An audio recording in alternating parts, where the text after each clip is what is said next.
నీ నడుము పోగుంది, నీ గుప్పు కప్పు నడుస్తుంటే రోడ్డు శబ్దం అవుతుంది, ఇలాంటి పాటలు రాస్తున్నారు. ఓ నా తోబుట్టు ఉన్నారా, ఒకసారి శ్రమను చూడండి నా మిత్రులారా.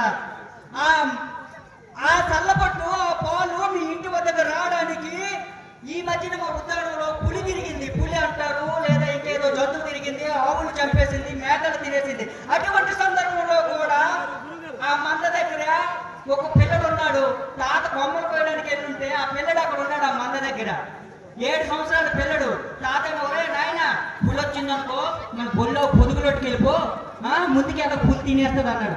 ఆ 7 ఏళ్ళ పిల్లడు ఈ మందను కాపాడడానికి కోసం వాడు చేస్తున్న పని ఏంటంటే, ఆ దొంగలో అలజడి మొదలైంది, కొంచెం ఊగినట్టు అయింది. అప్పుడు ఆ 7 ఏళ్ళ పిల్లడు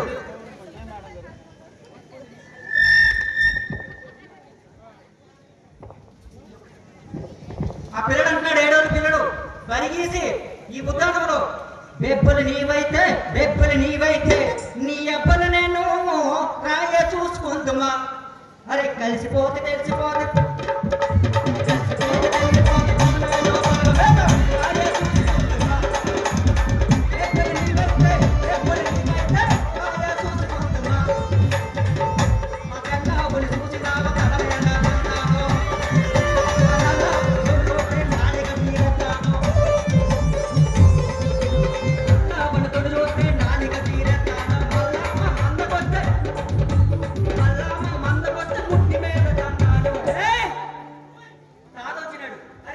చచ్చిపోయింది కదా, పులైంది చచ్చిపోయింది కదా అని ఆ తాతకు చెప్తున్నాడు. ఆ 7 ఏళ్ళ పిల్లడు, తాత మొన్న మేక, నిన్న ఆవు, రేపు నీవు, తర్వాత నేను, పోరాడితే పోయేదేమీ లేదు, బానిస సంఖ్యలే తప్ప నా పిల్లోడు చెప్తున్నాడు. అటువంటి గడ్డ మీద మనం పుట్టాం. దయచేసి శ్రమ వైపు మీ కళాన్ని ఉంచమని మీ అందరికీ కోరుకుంటున్నాను. ఇంత మంచి అవకాశం ఇచ్చిన మిత్రులకి, చికోలు జానపద సభ్యులందరికీ, మీ అందరికీ మరొకసారి కళాకారులను తెలియజేసుకుంటున్నాను. థ్యాంక్ యూ అమ్మ రామకృష్ణ గారికి ప్రత్యేక ధన్యవాదాలు. బ్రదర్, రాష్ట్ర స్థాయిలో నీకంటూ